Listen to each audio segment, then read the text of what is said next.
देख रहे हैं इंडिया न्यूज। सबसे पहले देश आपके साथ मैं रचना बंसल। रूस के साथ लड़ाई होगी और भी ज्यादा घातक, ये अंदेशा अभी से मिल रहा है। रूस यूक्रेन का युद्ध तो 3 साल से ज्यादा से चल रहा है, लेकिन अब यह जंग महाजंग में तब्दील होती हुई नजर आ रही है। जंग में यूक्रेन को खुलकर साथ देने वाला है नेटो।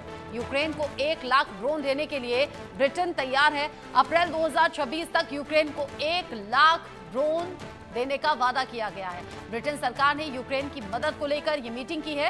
रूसी आक्रमण के खिलाफ यूक्रेन 3 साल से डटा हुआ है।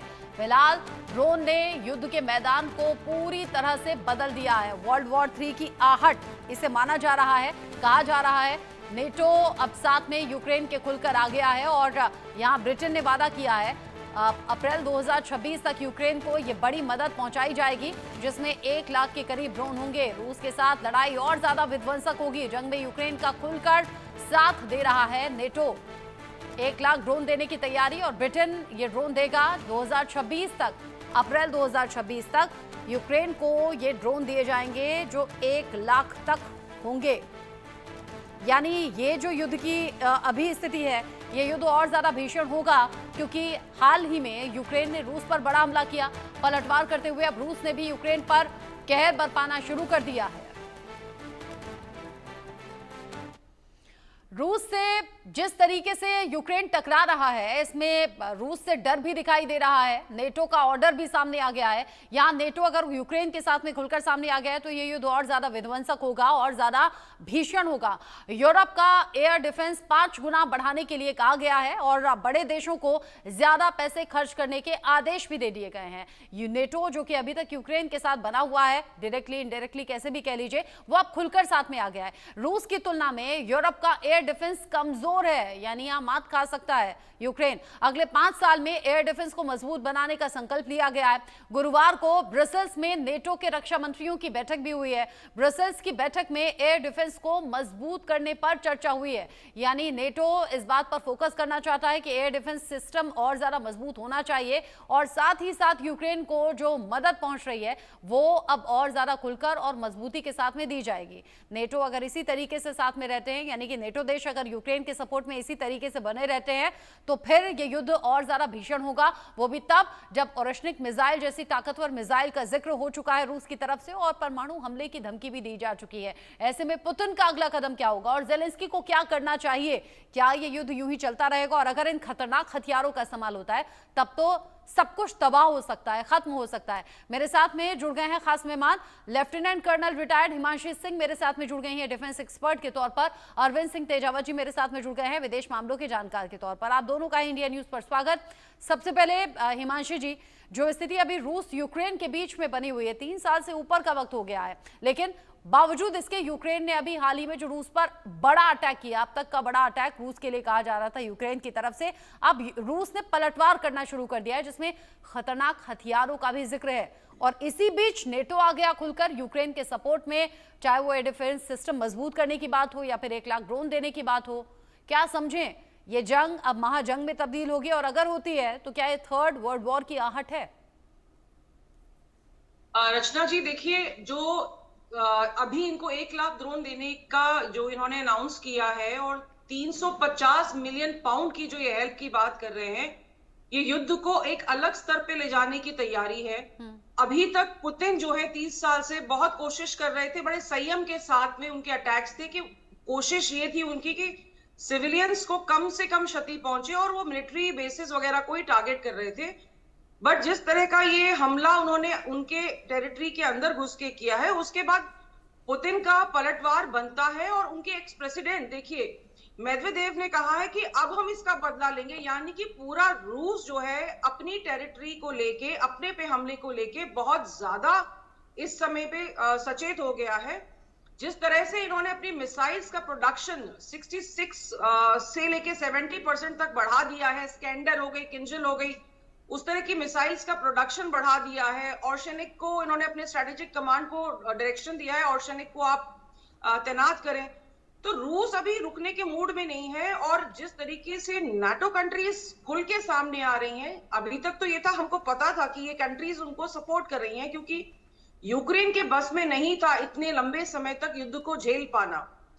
तो अब ये अगर खुल के सामने आ रही हैं तो कहीं ना कहीं पूरे विश्व को इस समय चिंता करने की जरूरत है। अगर 50 कंट्रीज एक साथ बैठक कर रही हैं या करने का प्लान कर रही हैं और उसके बाद में सब इकट्ठी खड़ी है रशिया के विपरीत, तो और ड्रोन्स जिस तरीके से सप्लाई हो रहे हैं, यूज हो रहे हैं, एक तो युद्ध की आप देखिए पूरा चेहरा बदल गया है। अब परंपरागत तरीकों से युद्ध नहीं लड़ा जा रहा है, टेक्नोलॉजी का जो इस्तेमाल है बहुत ज्यादा बढ़ गया है। रशिया ने भी आफ्टर दिस अटैक अपने इंटेलिजेंस और सर्विलेंस को बहुत ज्यादा बढ़ा दिया है। तो कहीं ना कहीं हमें अब ये देखना है कि शांति की वार्ता के समय जब ये युद्ध का जो उन्होंने हमला किया, जिसको टेररिस्ट हमला कहा जा रहा है, तो रशिया इसको कहीं भी इस समय माफ करने की स्थिति और ना ही वो माफ करेगा। तो यूक्रेन के लिए ये बहुत बड़ा संकेत है कि अब उसको संभल जाना चाहिए, क्योंकि ये कंट्रीज तो दूर है, लेकिन युद्ध में इस समय सिर्फ यूक्रेन उतरा हुआ है और उसके लिए महाविनाश अब दूर नहीं है। महाविनाश अगर दूर नहीं हो और इसी तरीके से युद्ध बढ़ता रहा, अरविंद सिंह तेजावत जी, हालांकि रूस ने बड़ा नुकसान झेला है इकोनॉमी के लिहाज से इस युद्ध में बने रहने के चलते, ऐसे में पुतिन क्योंकि अपना देश भी सोचेंगे, यूक्रेन से वो किसी तरीके से पीछे हटना नहीं चाहते, ये युद्ध अगर इसी तरीके से जारी रहेगा तो इकोनॉमी पर क्या असर हो सकता है, रूस क्या ये रिस्क लेने के लिए तैयार है, और सबसे बड़ी बात ये ज़ेलेंस्की के पास ऑप्शन क्या? रचना जी, दरअसल यह सारी वर्चस्व की लड़ाई है। दरअसल रूस को जैसा पहले जितना आसान लग रहा था कि वह सी ऑफ एज़ोव और ब्लैक सी पे पूरा अपना वर्चस्व कायम कर लेगा, क्योंकि उसका जो पुराना अनुभव था यूक्रेन के साथ में वो बहुत ही आसान था। उसने यूक्रेन की भूमि पे कब्जा किया, एक बड़ी भूमि पे कब्जा किया, और उतना वह विद्रोह नहीं हुआ, वहां पे उतना विरोध देखने को नहीं मिला। तो रूस को इस बार भी लगा कि हम आसानी से जो यूक्रेन की भूमि है उस पर कब्जा कर लेंगे, और ये जो पूरे जो समुद्र है जहां से व्यापार होता है वहां पे वह वर्चस्व स्थापित कर लेगा। तो मूलतः ये वर्चस्व की लड़ाई है। और आपने जैसे कि शुरुआत में ही इस चीज का जिक्र किया था कि क्या ये वर्ल्ड वॉर 3 तो नहीं है, तो बेसिकली वैसे तो हिस्टोरियंस के बीच में वर्ल्ड वॉर के कॉन्सेप्ट को लेकर भी मतभेद होते हैं। वो ये कहते हैं कि ये वर्ल्ड वॉर दरअसल पहला और दूसरा भी वर्ल्ड वॉर नहीं था, क्योंकि केवल वह यूरोप और केवल एशिया के कुछ हिस्से तक सीमित था। वो अफ्रीका और बाकी जो हिस्से हैं दुनिया के, लैटिन अमेरिका वगैरह, वहां तक विस्तृत नहीं था, इसलिए वर्ल्ड वॉर कहना उसे ठीक नहीं है। माओ वगैरह जो चाइना के जो और वहां की कम्युनिस्ट पार्टी के जो जनरल सेक्रेटरी थे, वो इसे वर्ल्ड वॉर कहने के काफी खिलाफ थे। तो वर्ल्ड वॉर तो नहीं कहना चाहिए, पर हाँ, हम इसको war at a world level जरूर कह सकते हैं कि पूरी दुनिया ही युद्ध में उलझी हुई है। और चाहे वह आप गाजा पट्टी और जो इजराइल जो वहां पे कर रहा है, यह भी दरअसल इसी वर्चस्व की लड़ाई का विस्तार है। तो मेरी राय में रचना जी, इसको बहुत इतना सीमित तरीके से नहीं देखना चाहिए कि ये केवल यूक्रेन और रूस की लड़ाई है। इसमें यूक्रेन की लड़ाई में एक खास जो इस बार जो नई चीज देखने को मिल रही है कि वहां की आम जनता की भागीदारी है, और वहां पे राष्ट्रवाद है वो एक खास नई उछाल पर है। तो यह वर्चस्व की लड़ाई है, और यूरोप जो है वो ये बिल्कुल नहीं चाहता है कि जो यूक्रेन के रूप में जो एक बफर जोन या बफर स्टेट जो उन्होंने क्रिएट कर रखा है वह एकदम बिल्कुल खत्म हो जाए और रूस अपना वर्चस्व स्थापित कर ले। अगली बात यह है कि रूस ठीक वैसा भी नहीं है जैसा कि यूएसएसआर के जमाने में हुआ करता था, क्योंकि यहाँ पे एक पूंजीपतियों का एक नया वर्ग है। और अब उस प्रश्न पे आता हूँ जिसमें आपने पूछा कि इससे रूस को कितना नुकसान है। बहुत भयानक नुकसान है। उसका जो वर्चस्व था वह धीरे धीरे उसको चैलेंज मिल रहा है। चीन की ताकत बढ़ रही है। चीन शुरुआत से ही ये चाहता था कि अगर ये लड़ाई हो तो वह दुनिया की नंबर 1 ताकत बन जाए, नंबर 2 वाली ताकत बन जाए। तो यह चीन पहले से ही चाहता था। तो इस लड़ाई में अगर किसी को कोई फायदा हो सकता है तो उन लोगों को हो सकता है जो खासकर हथियारों का जो इंडस्ट्री है उसमें जिन लोगों का पैसा लगा हुआ है। एक तो यह है क्योंकि यूक्रेन जो है एक तरीके से एक्सपेरिमेंट लैब भी साबित हो रहा है, खासकर नेटो कंट्रीज के लिए भी और रूस के लिए भी, ताकि वो फिर अंतर्राष्ट्रीय बाजार में वो अपने हथियारों की नुमाइश कर पाएंगे। हाँ, सबसे जो ज्यादती हो रही है वो यूक्रेन के लोगों के साथ हो रही है, क्योंकि वहां पे जीना दुभर हो गया है। और रूस को जितना आसान लगा था इस लड़ाई में उलझ कर वो उसे लगा कि वह अपने उद्देश्यों को हासिल कर लेगा, वह अब रूस के गले की हड्डी बन चुका है और वह उतना ही मुश्किल होता जा रहा है हाँ, जैसे अफगानिस्तान में उलझ यानी कर जो रह गया मुश्किलें था। हैं वो अभी और वैसे ज्यादा ही बढ़ेंगी यूक्रेन और अब दोनों ही लिहाज से बढ़ेंगे, यानी कि रूस यूक्रेन दोनों ही लिहाज से बढ़ेंगे। आप दोनों मेरे साथ में रहिएगा। यूक्रेन पर सबसे बड़े हमले की तैयारी में रूस है और हथियारों का प्रोडक्शन और ज्यादा बढ़ा दिया है रूस ने। ये बड़ी चिंता की बात यूक्रेन के लिहाज से है। हथियारों के प्रोडक्शन में 66% के इजाफा होने की खबर है। हर महीने 70 इस्कंदर मिसाइल का प्रोडक्शन अब हो रहा है। हर महीने 15 किंजल मिसाइल का प्रोडक्शन करने की बात रूस कह रहा है। अब ऐसे में ये युद्ध और ज्यादा विध्वंसक होगा। हथियारों का भी जो बेजा इस्तेमाल अब तक हुआ है यूक्रेन के खिलाफ वो और ज्यादा बढ़ेगा, क्योंकि यहाँ हथियारों का प्रोडक्शन भी रूस ने बढ़ा दिया है। व्लादिमीर पुतिन ये जानते हैं कि साइकोलॉजिकल प्रेशर क्या होता है और इसीलिए वो परमाणु हमले की धमकी दे रहे हैं। वो ताकतवर मिसाइलों का यहाँ परिचय दे रहे हैं और अब ये भी रूस से खबर कि हथियारों का प्रोडक्शन बढ़ा दिया। हिमांशी जी, साइकोलॉजिकल प्रेशर अगर यूक्रेन पर पड़ता है तो क्या ज़ेलेंस्की झुक सकते हैं? जो अभी तक कहा जा रहा था ना तो झुकेंगे ना तो पीछे हटेंगे। अभी इस समय जेलेंस्की के झुकने की संभावना बहुत कम है, क्योंकि उनके पीछे 50 देश खड़े हैं और पिछले 3 साल में जिस तरीके से युद्ध ने निर्णायक तो नहीं कहूंगी मैं, लेकिन हाँ जिस तरह से रफ्तार पकड़ी है, पहले जैसे सबको लगा था कि ये युद्ध बहुत लंबा नहीं खिंचेगा, लेकिन जिस तरीके से यूक्रेन में हथियार पंप इन हो रहे हैं, जिस तरीके से टेक्नोलॉजी पंप इन हो रही है और जिस तरीके से उन्होंने ये हालिया ड्रोन अटैक किया है, ये अकेले यूक्रेन के दम की बात नहीं थी। कहीं ना कहीं से उन्हें इंटेलिजेंस आया है, कहीं ना कहीं से उन्हें इतने सारे ड्रोन्स मिले हैं और जिसमें वो इतना अंदर जाके रशियन इंटेलिजेंस को भेद के, और उन्होंने कहा है कि हम तो उनकी इंटेलिजेंस वाले सेम ही बिल्डिंग के आसपास थे, तो अगर वो इतना अंदर तक जाकर अपने जो भी मिशंस हैं उनको कामयाब तरीके से एग्जीक्यूट कर रहे हैं, तो वो इस समय झुकने के लिए तो बिल्कुल भी तैयार नहीं होंगे। और ये देखिए जो अब खेप आ रही है 1 लाख ड्रोन्स की, ये बहुत दोधारी तैयार है।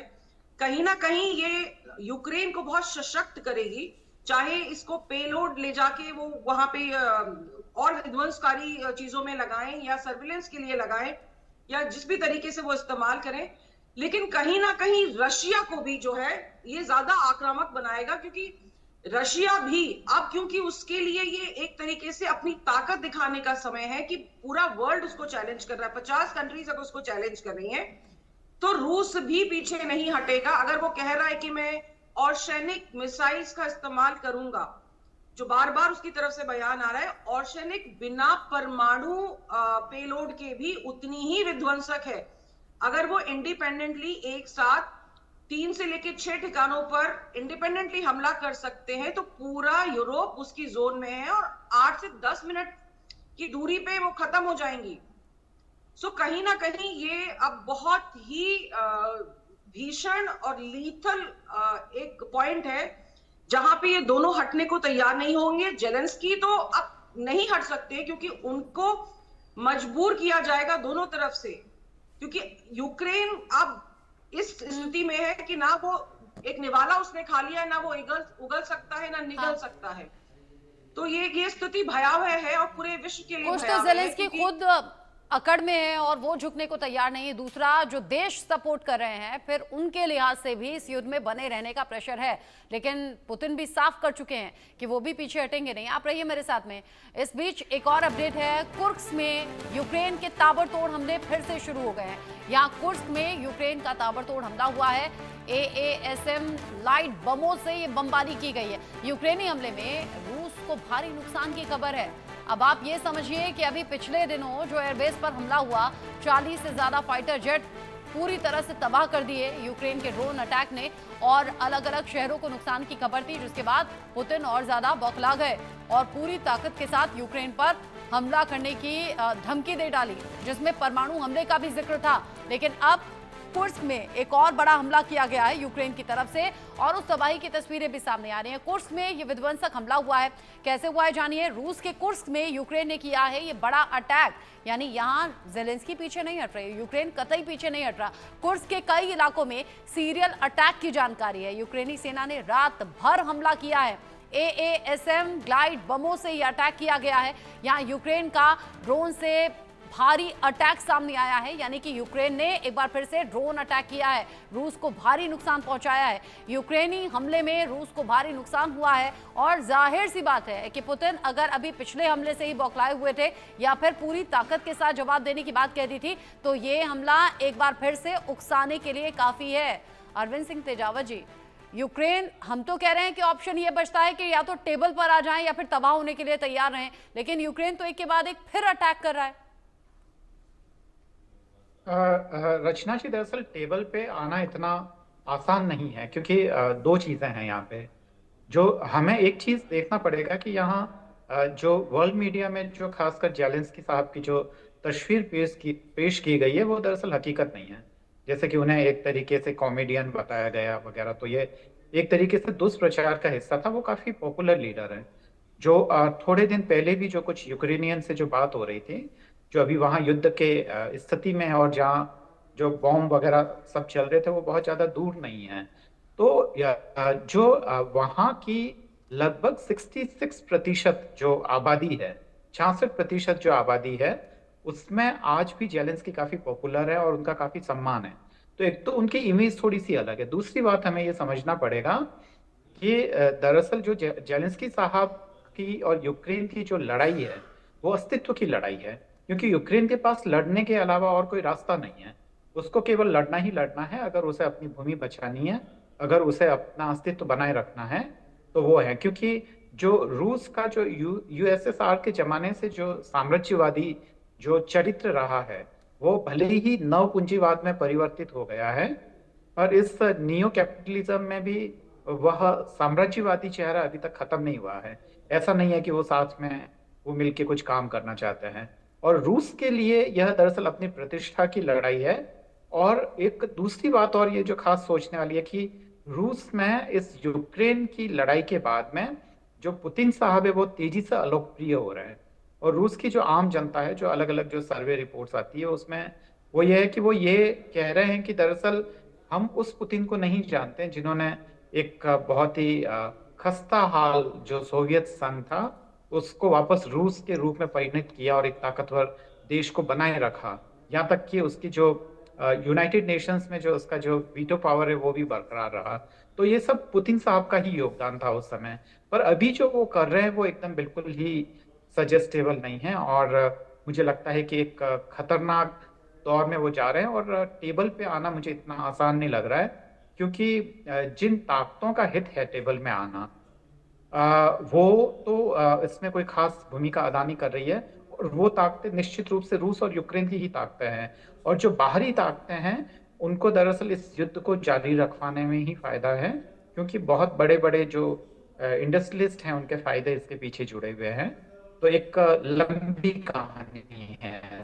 आप कह रहे हैं कि बातचीत की टेबल पर आना इतना इजी नहीं है। बाकी जो नेटो देश हैं, वो पूरा सपोर्ट और खुलकर सपोर्ट करने की बात कर रहे हैं। ऐसे में युद्ध थमता हुआ या रुकता हुआ तो नहीं दिख रहा। ब्रिटेन जिस तरीके से खुलकर आ गया, या जैसे कह दिया गया कि 1 लाख ड्रोन दिए जाएंगे, हिमांशी जी, अगर ये जंग महाजंग में तब्दील हो रही है अब, क्योंकि यूक्रेन ने अभी भारी तबाही रूस में मचाई, रूस ने पलटवार करते हुए फिर बड़ा हमला यूक्रेन पर कर दिया। ऐसा लग रहा था यूक्रेन शायद रुक जाएगा या दब जाएगा पीछे, लेकिन अब फिर से अटैक की जानकारी है। यानी जेलेंस्की बर्बाद होने के लिए तैयार हैं, यूक्रेन के खात्मे के लिए तैयार है, लेकिन पीछे हटने के लिए तैयार नहीं। जी बिल्कुल, जैसे मेरे को पैनलिस्ट ने बताया कि ये यूक्रेन के लिए वर्चस्व की लड़ाई है। अगर यूक्रेन रुक जाता है तो उसका वर्चस्व खत्म हो जाएगा और उसका एग्जिस्टेंस खत्म हो जाएगा। वर्चस्व ही नहीं, उसका एग्जिस्टेंस खत्म हो जाएगा, क्योंकि रशिया चाहता ही नहीं है कि यूक्रेन कहीं भी किसी भी तरीके से बट हिमांशी जी, यूक्रेन बचेगा तो अस्तित्व बचेगा ना। वर्चस्व की जंग तो यूं ही खत्म हो रही है, क्योंकि यूक्रेन तो वैसे ही तबाह होता जा रहा है और हर दिन के साथ ये तबाही बढ़ रही है। नहीं, यूक्रेन तबाह नहीं हो रहा है। देखिए, यूक्रेन ने अब जो AASM हैमर गाइडेड बमों का जो इस्तेमाल किया है, और ये उसके पास फ्रांस से आए थे। पिछले साल 600 के करीब उसको ये बम मिले थे, और इस साल उसको तकरीबन 1200 बम मिलने की संभावना है। तो उसके पीछे जो लोग खड़े हुए हैं, वो उसको झुकने नहीं देंगे। लेकिन जिस तरीके से जेलेंस्की अब आक्रामक हुए हैं, किसी ने नहीं सोचा था कि शांति वार्ता से पहले इस तरह की हिमाकत वो करेंगे।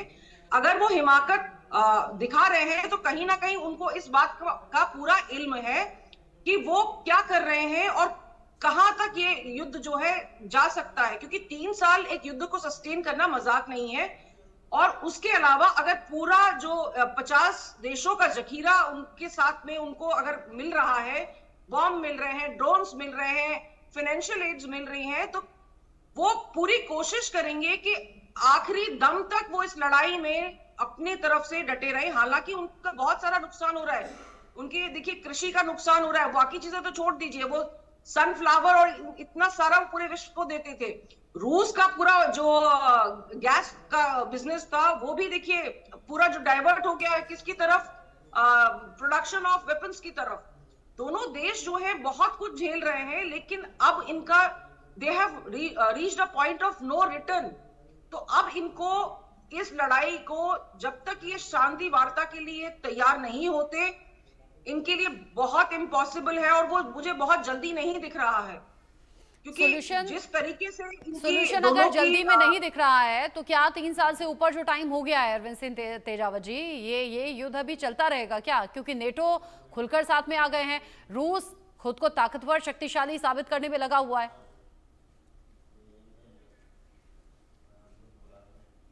हाँ बिल्कुल रचना जी, ये वाकई दुखद तो है, क्योंकि रूस का जो आरंभिक जो प्रेडिक्शन था वो ये कि 3 महीने में ये युद्ध खत्म हो जाएगा, और जब बढ़ने लगा और जब नुकसान होने लगा तो जो पुतिन साहब के जो काफी करीबी लोग थे उन्होंने उसका विरोध किया। बहुत सारे जो उनके जो लड़ने वाले जो करीबी सेना भी दिया, जैसे कि जो खासकर यूएसएसआर के जमाने से ही रूस की शैली रही है, तो उसी शैली में काफियों को मरवा दिया, किसी को साइडलाइन कर दिया। तो ये सब कुछ तो चल ही रहा है, पर रूस के लिए बिल्कुल ही ये सोचना संभव नहीं था कि ये इतना खतरनाक टर्न ले लेगा। पर अब इससे पीछे मुड़ना भी इतना आसान नहीं लग रहा है। ऐसे में मुझे लगता है कि अगर रूस खुले मन से अगर अपने मित्रों की मदद लेता है, जिसमें भारत भी एक काफी महत्वपूर्ण देश हो सकता है, तो मुझे लगता है कि एक तरीका हो सकता है, जैसा कि नेहरू के जमाने में जब कोरिया की लड़ाई हो रही थी तो 62 पैरेलल में यहाँ की जो भारतीय सेना वहां गई और उन्होंने शांति स्थापित की। तो मुझे लगता है कि भारत के लिए एक संभावना है कि ठीक वैसा का वैसा वह अंतर्राष्ट्रीय स्तर पर अपनी एक भूमिका निभा सकता है। पर मुझे लगता है कि जो भारत के खासकर कूटनीतिज्ञ है वो बहुत ज्यादा उलझना नहीं चाहते हैं, और जो नेहरू जी के जमाने में जो हम लोगों ने भूले कि अपने देश हित को ताक पर रखकर जो अंतर्राष्ट्रीयता का जो निभाया हमने, मुझे लगता है कि इस समय हमारे कूटनीतिज्ञ उस मूड में है नहीं शायद। रचना जी, जिस तरीके से पुतिन का प्लान अभी सामने आ रहा है और यहाँ खतरनाक हथियारों के इस्तेमाल की बात, अभी तक तो क्या था कि ड्रोन अटैक, मिसाइल अटैक हो रहा था, लेकिन अब जब रूस की तरफ से साफ कर दिया गया है कि जरूरत पड़ी तो परमाणु हमला भी होगा। उससे पहले औरशनिक मिसाइल को लेकर बातें सामने आ ही रही हैं, जिसमें इतना ज्यादा तापमान होता है जितना कि सूरज की गर्मी, यानी अगर ये मिसाइल हमला करती है तो फिर सब कुछ तबाह और बर्बाद जैसा ही है। यहाँ कुछ इक्वल कहें क्या परमाणु हमले या फिर इस मिसाइल को, हिमांशी जी? और अगर इसका इस्तेमाल होता है तो फिर क्या होगा यूक्रेन का? देखिए, जहां तक है मुझे लगता है कि पुतिन पूरी कोशिश करेंगे कि इसमें न्यूक्लियर वॉरहेड्स लेके वो ना उतरें, लेकिन अगर उनको बार बार उकसाया जा रहा है और वो आर्सेनिक का इस्तेमाल करते हैं, तब मुझे लगता है कि ये युद्ध विद इन 48 आवर्स खत्म हो जाएगा, क्योंकि फिर बचेगा ही नहीं, बहुत सारी कंट्रीज का तो एग्जिस्टेंस ही खत्म हो जाएगा। और 1 लाख ड्रोन्स का मतलब हम समझते हैं कि कितनी सारी जिंदगी को हम दांव पे लगा रहे हैं, जो अभी ये जिस तरह से ये प्रपोजल दे रहे हैं। तो रशिया जो है इसको बहुत बड़ा थ्रेट लेगा, तो कहीं ना कहीं रशिया को उसके इस्तेमाल के लिए उकसाया जा रहा है। और ये एक कोशिश है कि रशिया घुटनों पे आए, लेकिन रशिया घुटनों पे आएगा नहीं। यस, रशिया के लिए लास्ट ऑप्शन होगा कि वो आर्सेनिक मिसाइल का इस्तेमाल करे, पर अगर यूक्रेन बार बार यही करता रहा तो रशिया संभवतः इसका इस्तेमाल कर सकता है और वो पूरे यूरोप के लिए महाविनाशकारी होगा। एक बात और बताइए, आपने कहा कि ऑर्शनिक मिसाइल का इस्तेमाल कर सकता है या परमाणु हमले का इस्तेमाल कर सकता है, यहां अगर उकसाया जा रहा है रूस को, पुतिन को, लेकिन रूस की तरफ से यह भी क्लैरिफाई किया गया था कि अगर यूक्रेन पीछे नहीं हट रहा है, और जाहिर सी बात है दुनिया जानती है कि नेटो देशों का साथ है, इसीलिए यूक्रेन युद्ध में बना हुआ है। रूस ने चेताया कि यूक्रेन के साथ साथ नेटो देश भी निशाने पर होंगे, अमेरिका भी निशाने पर हो सकता है। क्या ये वाकई पॉसिबल है? मतलब क्या रूस ऐसा कर सकता है, ये युद्ध और ज्यादा एक्सपैंड होगा? देखिए रचना रचना जी, जी, मैं देखिए पहले तो सॉरी जी प्लीज शायद कंटिन्यू। ये सवाल किनसे है रचना जी, ये अरविंद जी प्रश्न बोलिए। मुझसे या हिमांशी जी से? अरविंद जी बोलिए। ओके, ठीक है। तो मैं यही कह रहा था कि दरअसल रूस ने अपनी डॉक्ट्रिन में अभी संशोधन किया है, और उसने ये कहा था कि परमाणु हमले का मतलब केवल यही नहीं है कि जो हमारे खिलाफ है हम उस पर परमाणु हमला करेंगे। इसका मतलब ये है कि उसके जो सहयोगी है, हाँ। अगर हम उन पे भी हमला कर सकते हैं। तो ये डॉक्ट्रिन में जब उसने सुधार किया तो ये लगा, और खासकर नेटो कंट्रीज हैं उनके लिए एक खतरा महसूस हुआ। और पुराने इतिहास को देखते हुए भी उन्होंने ये महसूस किया कि अगर हम इस समय यूक्रेन का साथ नहीं देंगे तो हालात वाकई मुश्किल होने वाले हैं, बिल्कुल। क्योंकि आगे आने वाली ये जो लेकिन लड़ाइयाँ अभी हैं भी वो ऑलरेडी काफी मुश्किल नजर आ रहे हैं, और यूक्रेन के लिहाज से तो ये तबाही सबसे ज्यादा बड़ी फिलहाल दिख रही है। हालांकि बावजूद इसके यूक्रेन भी रह रहकर रूस पर हमले कर रहा है, जो ताजा हमले की जानकारी अभी हमने दर्शकों को दी। अरविंद सिंह तेजावत जी, हिमांशी जी, बहुत शुक्रिया आप दोनों का इंडिया न्यूज के साथ जुड़ने के लिए, इस डिस्कशन में साथ में रहने के लिए। छोटा सा ब्रेक यहाँ पर ले रहे हैं, लौटेंगे।